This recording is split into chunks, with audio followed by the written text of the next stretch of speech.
नमस्कार। समसामयिक विषयों पर आपके पसंदीदा कार्यक्रम विशेष में आपका स्वागत है। मैं हूं आपके साथ वैभव राज शुक्ला। राज्यपाल यानी किसी भी राज्य का संवैधानिक मुखिया। जिस प्रकार केंद्र में राष्ट्रपति की भूमिका होती है, उसी प्रकार राज्य में राज्यपाल की भूमिका होती है। राज्यपाल की नियुक्ति राष्ट्रपति ही करते हैं। राज्यपाल के हाथों में कार्यपालिका की तमाम शक्तियां निहित होती हैं। राज्य के प्रमुख होने के साथ ही वो केंद्र का भी प्रतिनिधित्व करते हैं। एक ही व्यक्ति 2 या 2 से अधिक राज्यों में राज्यपाल के पद पर रह सकता है। राज्यपाल के पास विधानमंडल से जुड़े कई फैसले लेने का विवेकाधिकार है। राज्यपाल की भूमिका तब सबसे ज्यादा बढ़ जाती है जब चुनाव के बाद फैसला स्पष्ट बहुमत तक नहीं पहुंच पाता। ऐसी स्थिति में संविधान में यह प्रावधान है कि राज्यपाल अपने विवेक से निर्णय ले सके। तो आज विशेष में हम बात करने जा रहे हैं राज्यपाल, उनके अधिकार और कर्तव्यों के बारे में। साथ ही साथ जानेंगे राज्यपाल के कुछ चर्चित फैसलों के बारे में। तो आइए शुरू करते हैं आज का विशेष।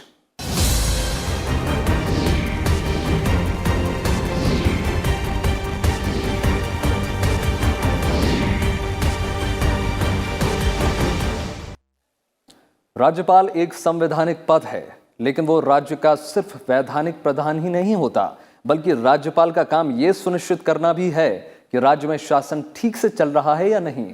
हम अक्सर राज्यपाल की योग्यता, कार्यकाल, उनके कार्य, उनकी शक्तियों, विधायी, वित्तीय और न्यायिक कार्यों के बारे में पढ़ते सुनते रहते हैं। संविधान के तहत राज्यपाल को क्या क्या शक्तियां दी गई हैं, जान लेते हैं इस रिपोर्ट में।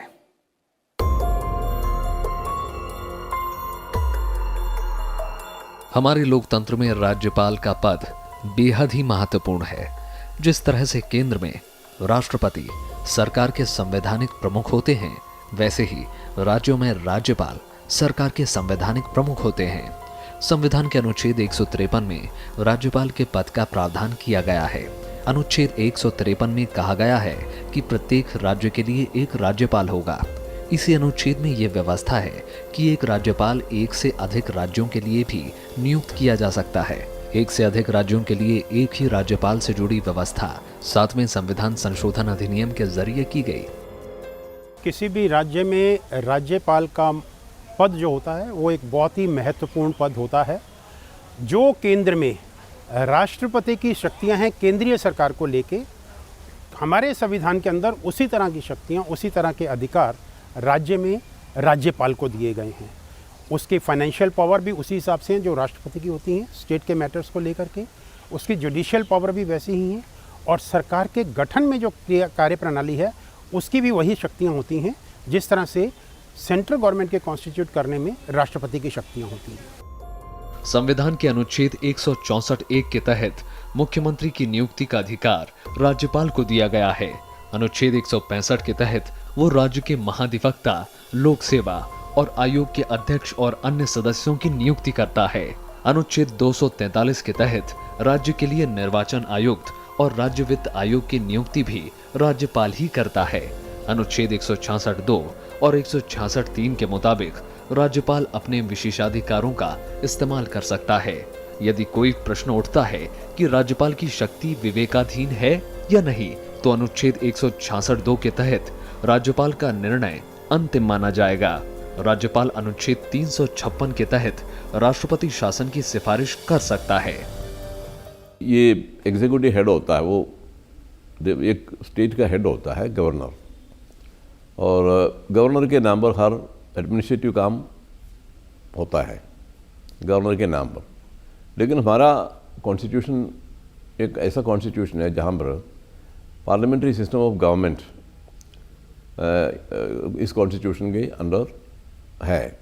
तो उसका मतलब है जो गवर्नमेंट बनती है, मिनिस्ट्री, चीफ मिनिस्टर और बाकी मिनिस्ट्रीज के जो काउंसिल ऑफ मिनिस्टर्स होता है, सारा पावर उनके पास है। गवर्नर अकेले में कुछ नहीं कर सकता।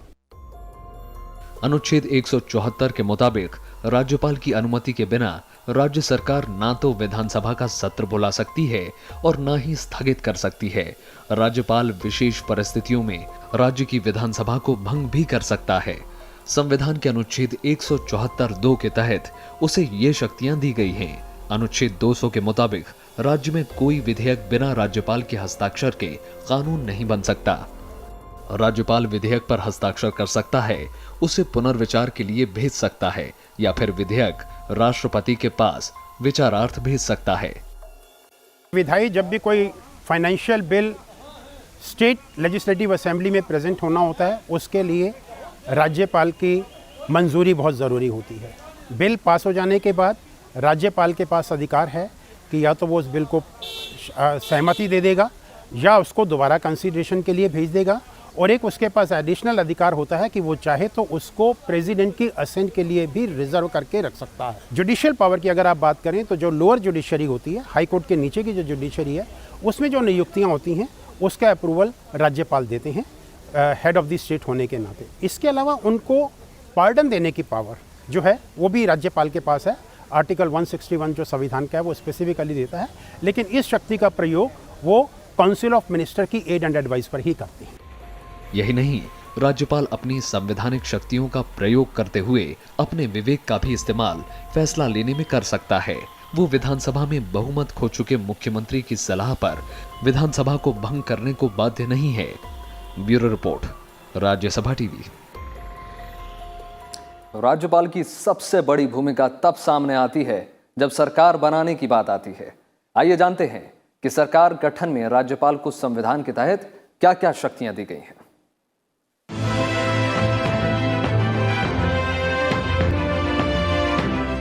संविधान के अनुच्छेद 153 के तहत हर राज्य में एक राज्यपाल होता है। राज्यपाल दरअसल केंद्र सरकार के प्रतिनिधि के तौर पर कार्य करता है और ये सुनिश्चित करता है कि राज्य में शासन संविधान के तहत सुचारू रूप से चल रहा है या नहीं। राज्यपाल के नाम से ही राज्य के सभी कार्य होते हैं। इस तरह राज्यपाल राज्य का वैधानिक प्रमुख होने के नाते दोहरी भूमिका निभाता है। पहला राज्य के प्रमुख के तौर पर और दूसरा केंद्र सरकार के प्रतिनिधि के तौर पर। संविधान के अनुच्छेद 155 के तहत राज्यपाल की नियुक्ति राष्ट्रपति द्वारा की जाती है, जबकि अनुच्छेद 156 के तहत वह राष्ट्रपति की इच्छा तक अपने पद पर बने रह सकते हैं। हालांकि संसदीय व्यवस्था की संवैधानिक परंपरा के मुताबिक राज्य की वास्तविक शक्तियां मुख्यमंत्री की अगुवाई में जनता की ओर से चुनी हुई राज्य की मंत्री परिषद ही करती है। ये बहुत ही कंट्रोवर्शियल विषय रहा है और इस पे राज्यपाल की क्या शक्तियां होनी चाहिए, क्योंकि राज्यपाल का डबल रोल है। एक तो वो हेड ऑफ द स्टेट है, स्टेट की सारी एग्जीक्यूटिव पावर जो है वो राज्यपाल में निहित रहती है, लेकिन उस पावर का एक्सरसाइज जो होता है वो थ्रू काउंसिल ऑफ मिनिस्टर होता है। With the aid and advice of the council of minister वो उन शक्तियों का प्रयोग करते हैं और वो सेंटर के रिप्रेजेंटेटिव भी होते हैं, वो राष्ट्रपति के प्रतिनिधि भी होते हैं। क्योंकि वो राष्ट्रपति के प्रतिनिधि भी होते हैं तो उनका दायित्व केंद्र की तरफ भी होता है और उनका एक ड्यूटी होती है कि एक फोर्टनाइटली रिपोर्ट वो केंद्र को भेजते हैं कि सरकार का जो राज्य सरकार का जो शासन है वो कॉन्स्टिट्यूशन के हिसाब से चल रहा है। सरकार गठन में राज्यपाल की भूमिका इन दिनों काफी चर्चा में है। दरअसल जहां तक संवैधानिक प्रावधानों का सवाल है तो संविधान में अलग से नई सरकार के गठन के लिए दलों को न्योता देने के कोई स्पष्ट प्रावधान नहीं दिए गए हैं। यही वजह है कि अलग अलग समय पर राज्यपालों ने इस मामले में अपने विवेकानुसार ही फैसले लिए हैं। दरअसल संविधान के अनुच्छेद 164(1) के तहत मुख्यमंत्री की नियुक्ति का अधिकार राज्यपाल को दिया गया है। देश की संसदीय व्यवस्था में राज्यपाल राज्य विधानसभा में बहुमत पाने वाले दल के या दलों के समूह के नेता को मुख्यमंत्री बनाए। संवैधानिक जानकार बताते हैं कि अगर जनादेश खंडित है और कोई भी दल सरकार बनाने की स्थिति में नहीं है तो राज्यपाल अपने विवेक से ऐसे व्यक्ति को मुख्यमंत्री बना सकते हैं जो उनके अनुसार सदन में बहुमत साबित करने की स्थिति में हो। अगर किसी दल को क्लियर मेजॉरिटी नहीं मिलती तो जैसा कि सरकारिया कमीशन ने भी कहा और बोमई केस में भी डिस्कस हुआ, उस केस में राज्यपाल को जो है बहुत डिस्क्रिशनरी पावर मिलती है। वो पहले ये देखेंगे कि जो प्री पोल अलायंस है अगर उसको मेजॉरिटी मिली है तो उसको आमंत्रित करेंगे। अगर प्री पोल अलायंस नहीं है, कोई दूसरा अलायंस है जो सरकार चलाने के पक्ष में है और अपना बहुमत जो है वो सदन के पटल के ऊपर प्रूव कर सकता है, उसको सरकार बनाने के लिए आमंत्रित कर सकते हैं। या पोल हो जाने के बाद में पोस्ट पोल अलायंस भी अगर कोई होता है तो उसको भी आमंत्रित कर सकते हैं। इसमें जो है उनका डिस्क्रिशन ये वो है, इस पर्टिकुलर पावर को एक्सरसाइज करने के लिए उनको जो काउंसिल ऑफ मिनिस्टर है उसकी एड एंड एडवाइस की आवश्यकता नहीं होती। संविधान में इस बात का कोई जिक्र नहीं है कि मुख्यमंत्री अपनी नियुक्ति से पहले ही अपना बहुमत साबित करे।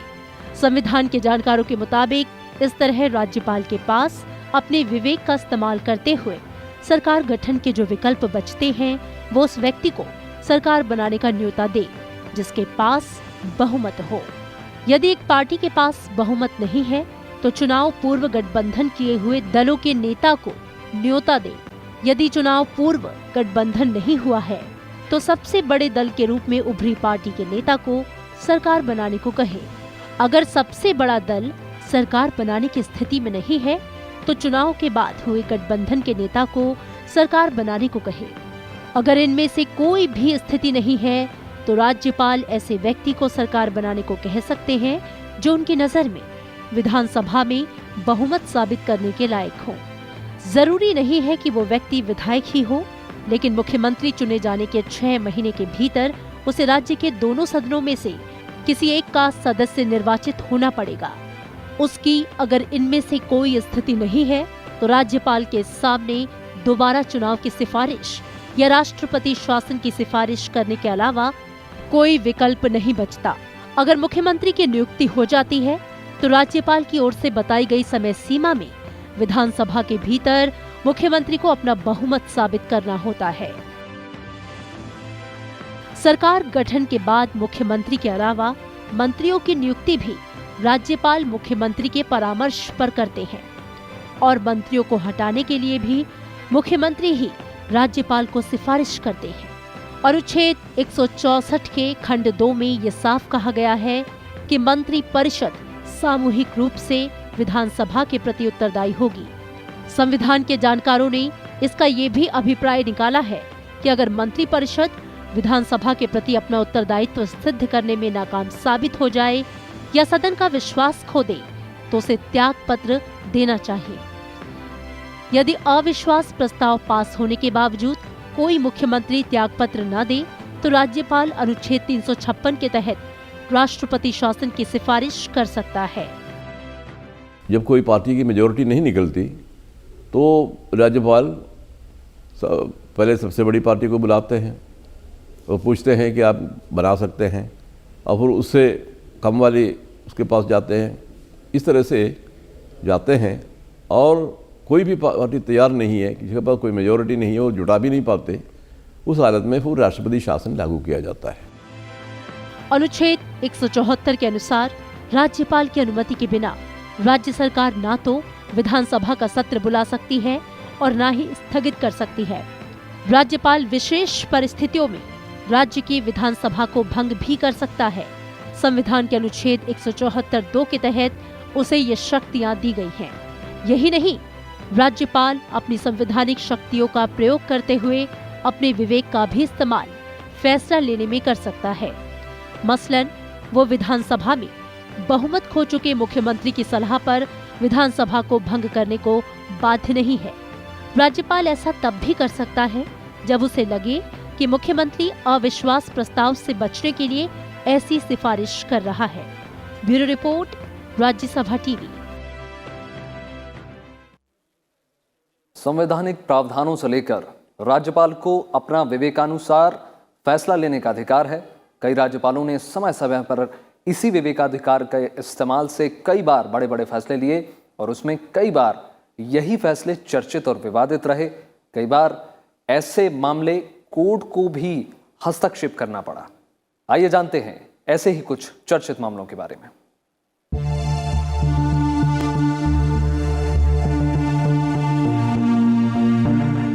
संघीय व्यवस्था में राज्यपाल राज्य और कार्यपालिका के औपचारिक प्रमुख के रूप में काम करते हैं, खासतौर पर तब जब राजनीतिक उथल-पुथल होती है। कई बार राज्यपाल के पद का इस्तेमाल राज्य की सत्ता बनाने और बिगाड़ने के लिए भी किया जाता रहा है। ऐसे अनेक उदाहरण हैं जिससे ये पता चलता है। 1983 से 1984 के बीच ठाकुर रामलाल आंध्र प्रदेश के राज्यपाल थे। उन्होंने इलाज के लिए देश से बाहर गए एनटी रामाराव की सरकार को बर्खास्त कर वित्त मंत्री एन भास्कर राव को मुख्यमंत्री नियुक्त कर दिया। बाद में एनटी रामाराव ने राज्यपाल के खिलाफ मोर्चा खोल दिया। इसके बाद शंकर दयाल शर्मा राज्यपाल बने। नए राज्यपाल ने एक बार फिर आंध्र प्रदेश की सत्ता एनटी रामाराव के हाथों में सौंप दी। 1988 में एसआर बोम्मई कर्नाटक के मुख्यमंत्री बने। तत्कालीन राज्यपाल पी वेंकट सुब्बैया ने 1989 में बोम्मई सरकार को बर्खास्त कर दिया। राज्यपाल ने कहा कि सरकार विधानसभा में अपना बहुमत खो चुकी है। राज्यपाल के इस फैसले को सुप्रीम कोर्ट में चुनौती दी गई। फैसला बोम्मई सरकार के हक में आया और उन्होंने फिर से कर्नाटक में सरकार बनाई। बोम्मई केस भारत के राजनीतिक इतिहास में एक महत्वपूर्ण उदाहरण है। सुप्रीम कोर्ट ने अपने फैसले में कहा कि बहुमत होना या ना होने का फैसला सदन में होना चाहिए, किसी दूसरी जगह नहीं। इसी तरह 1980 में जीडी तापसे हरियाणा के राज्यपाल बने। उस समय राज्य में चौधरी देवीलाल की सरकार थी। साल 1982 में भजनलाल ने राज्य सरकार के कई विधायकों को अपनी पार्टी में मिला लिया। राज्यपाल तापसे ने इसके बाद भजनलाल को सरकार बनाने के लिए आमंत्रित किया, जिस पर देवीलाल ने कड़ा विरोध जताया। लेकिन अंत में भजनलाल ने विधानसभा में अपना बहुमत साबित कर दिया और सरकार बनाने में कामयाब हुए। उत्तर प्रदेश का मामला भी कम दिलचस्प नहीं है। 1998 में उत्तर प्रदेश में कल्याण सिंह की सरकार थी। 21 फरवरी 1998 को राज्यपाल रोमेश भंडारी ने कल्याण सिंह सरकार को बर्खास्त कर दिया। इस बीच जगदंबिका पाल को मुख्यमंत्री पद की शपथ दिलाई गई। कल्याण सिंह ने इस फैसले को इलाहाबाद हाई कोर्ट में चुनौती दी। कोर्ट ने राज्यपाल के फैसले को असंवैधानिक करार दिया। जगदंबिका पाल 2 दिनों तक ही मुख्यमंत्री रह पाए और उन्हें इस्तीफा देना पड़ा। इसके बाद कल्याण सिंह फिर से राज्य के मुख्यमंत्री बने। कई मामले ऐसे हुए हैं जहां पर गवर्नर का जो डिसीजन है क्वेश्चन किया गया है, कोर्ट में चैलेंज किया गया है और कोर्ट ने गवर्नर के डिसीजन को स्ट्राइक डाउन किया है। और जैसे राष्ट्रपति शासन लगाने की जो बात है, तो गवर्नर ने रेकमेंड किया और राष्ट्रपति शासन लागू हो गया। लेकिन सुप्रीम कोर्ट ने जब देखा तो राष्ट्रपति शासन लागू करने का कोई उसमें सिचुएशन परिस्थिति है नहीं, और कोई परिस्थिति नहीं है तो राष्ट्रपति शासन नहीं लागू किया जा सकता। इसलिए उस राष्ट्रपति शासन का जो निर्णय प्रेसिडेंट ने लिया है ये गवर्नर के कहने पर, उसको स्ट्राइक डाउन किया है और उस असेंबली को फिर दोबारा जिंदा किया है। 2005 में झारखंड में कुछ ऐसा ही देखने को मिला, जब राज्यपाल सैयद सिफ्ते रजी ने त्रिशंकु विधानसभा की स्थिति में शिबू सोरेन को राज्य के मुख्यमंत्री की शपथ दिलाई। हालांकि शिबू सोरेन विधानसभा में अपना बहुमत साबित नहीं कर पाए और 9 दिनों के बाद ही उन्हें अपने पद से इस्तीफा देना पड़ा। इसके बाद अर्जुन मुंडा के नेतृत्व में एनडीए की सरकार बनी। बिहार भी राज्यपाल के फैसले से जुड़े विवादों से अछूता नहीं है। साल 2005 में राज्यपाल बूटा सिंह ने बिहार विधानसभा भंग कर दी। फरवरी 2005 में हुए विधानसभा चुनाव में किसी भी पार्टी को स्पष्ट बहुमत नहीं मिला था। राज्य सरकार ने राज्यपाल के फैसले के विरोध में सुप्रीम कोर्ट में याचिका दायर की।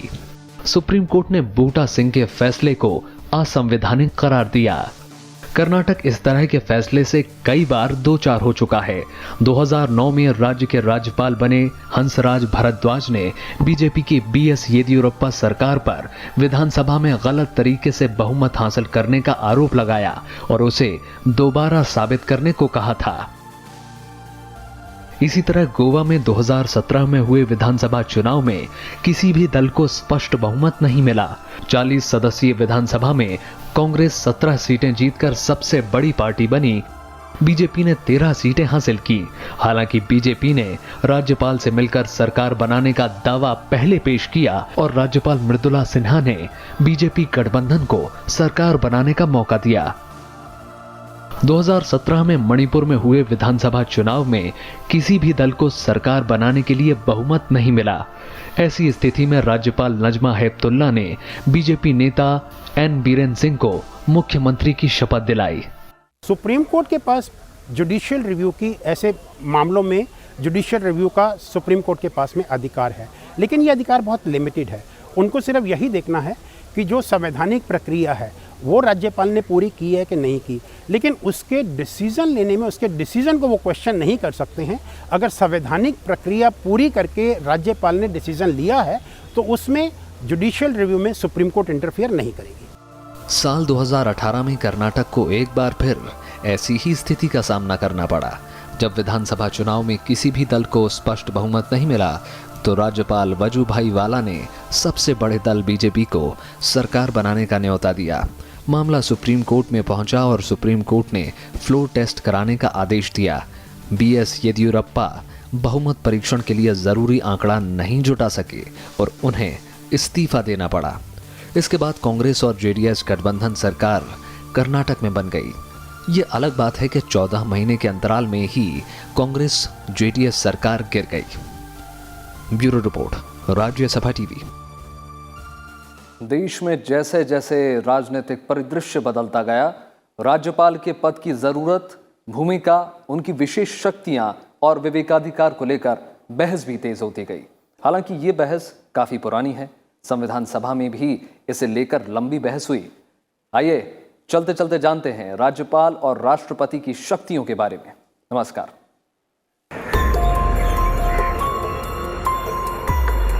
संविधान के तहत राज्यपाल को अपार शक्तियां मिली हैं। कई बार इन शक्तियों की तुलना राष्ट्रपति से की जाती है। इन्हीं शक्तियों की वजह से कई बार इस पद के औचित्य पर भी सवाल खड़े किए जाते रहे हैं।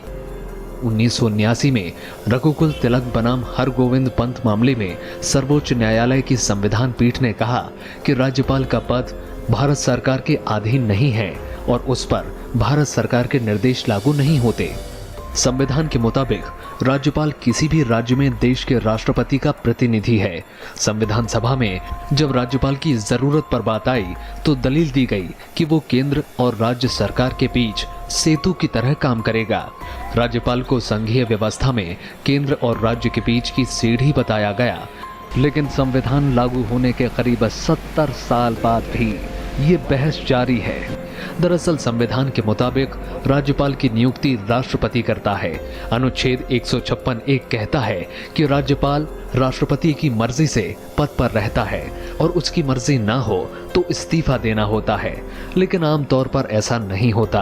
अनुच्छेद 74 के मुताबिक राष्ट्रपति को सहायता और सलाह देने के लिए एक मंत्रिपरिषद होगा। इसका प्रधान प्रधानमंत्री होगा। राष्ट्रपति मंत्रिपरिषद की सलाह के अनुसार काम करेगा। अनुच्छेद 74(2) में कहा गया है कि मंत्रियों ने राष्ट्रपति को कोई सलाह दी और यदि दी है तो क्या दी, ये सवाल न्यायिक पुनर्अवलोकन के दायरे से बाहर है। 1977 में हुए संविधान के 42 संशोधन के बाद से मंत्रिपरिषद की सलाह राष्ट्रपति के लिए तकरीबन बाध्यकारी है। अगर किसी दल को पूर्ण बहुमत नहीं मिला है वहाँ भी गवर्नर की डिस्क्रिप्शन होती है, लेकिन अधिक तक जो पावर है वो काउंसिल की जो एड एंड एडवाइस है उसी के ऊपर ही गवर्नर उसकी अपनी शक्तियों का प्रयोग करते हैं। इसमें राष्ट्रपति की और गवर्नर की पावर लगभग एक जैसी है, क्योंकि स्टेट में राज्यपाल का जो दर्जा है वो वही होता है जो सेंटर में राष्ट्रपति का है। अब सवाल ये है कि क्या राष्ट्रपति की तरह राज्यपाल भी मंत्रिपरिषद की सलाह मानने को मजबूर है? संविधान का अनुच्छेद 163 कहता है कि राज्यपाल से ये अपेक्षित है कि वो अपने कृत्यों या उनमें से किसी को अपने विवेकानुसार करे। ऐसे मामलों को छोड़कर उसकी सहायता और सलाह देने के लिए एक मंत्रिपरिषद होगा जिसका प्रधान मुख्यमंत्री होगा। यानी राज्यपाल के विवेकाधिकार वाले मामलों में मंत्रिपरिषद की सलाह बाध्यकारी नहीं है। अनुच्छेद 164 राज्यपाल के विवेकाधिकार से जुड़ा है। इसमें कहा गया है कि मुख्यमंत्री की नियुक्ति राज्यपाल करेगा।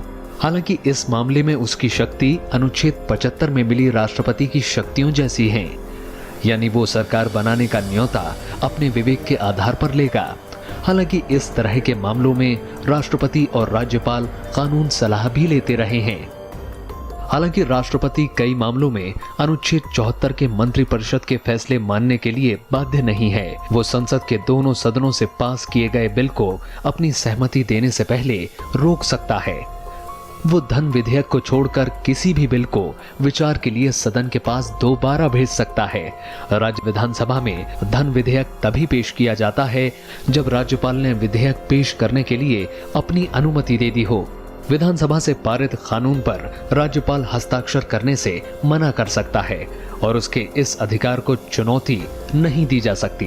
राज्यपाल किसी विधेयक को राष्ट्रपति की स्वीकृति के लिए सुरक्षित रख सकता है। हालांकि ऐसा करने के बाद उस विधेयक में राज्यपाल की भूमिका यहीं पर समाप्त हो जाती है। फिर उस विधेयक को स्वीकृति देना या ना देना पूरी तरह राष्ट्रपति पर निर्भर करता है। हालांकि क्षमादान के मामले में राष्ट्रपति की शक्तियां ज्यादा हैं। राष्ट्रपति किसी के मृत्युदंड को माफ कर सकता है, लेकिन राज्यपाल इसे सिर्फ स्थगित कर सकता है। मृत्युदंड के मामलों में माफी का अधिकार राज्यपाल को नहीं है। इसी तरह इमरजेंसी आपातकाल की घोषणा करने की शक्तियां सिर्फ राष्ट्रपति के पास हैं। इधर राज्यपाल संवैधानिक संकट के हालात में राज्य सरकार को बर्खास्त करने की सिफारिश कर सकता है। जो भी गवर्नर होते हैं वो हेड ऑफ द एग्जीक्यूटिव होते हैं और जो भी शक्तियां उनमें प्रदत्त की गई हैं वो with the aid and advice of the council of minister उसका एक्सरसाइज करते हैं। कुछ ही मामले ऐसे होते हैं जहां उनको डिस्क्रिशन अवेलेबल है, क्षमा प्रदान करने वाला एक जो पावर है उसके लिए उनको अपनी काउंसिल ऑफ मिनिस्टर को कंसल्ट करना पड़ेगा और काउंसिल ऑफ मिनिस्टर की रिकमेंडेशन के ऊपर ही वो इसको स्वीकार कर सकते हैं। संविधान निर्माताओं ने राष्ट्रपति और राज्यपाल को विवेकाधिकार की शक्ति कुछ खास हालात से निपटने के लिए दी थी, लेकिन अक्सर इन अधिकारों को लेकर विवाद होते रहे हैं। खासकर राज्यपाल के विवेकाधिकार केंद्र राज्य संबंधों में खटास की वजह बने। केंद्र राज्यपाल के पद को विवादों से परे करने और केंद्र राज्य रिश्तों को मजबूत करने के लिए जून 1983 में सरकारिया कमीशन का गठन किया गया। इस कमीशन ने सिफारिश की कि राज्यपाल के पद पर विभिन्न क्षेत्रों के गैर राजनीतिक विशिष्ट व्यक्तियों को नियुक्त किया जाए जो निष्पक्ष तरीके से अपने पद की जिम्मेदारियां निभाएं। इसके लिए राज्य सरकार पैनल बनाकर नामों की सिफारिश करे।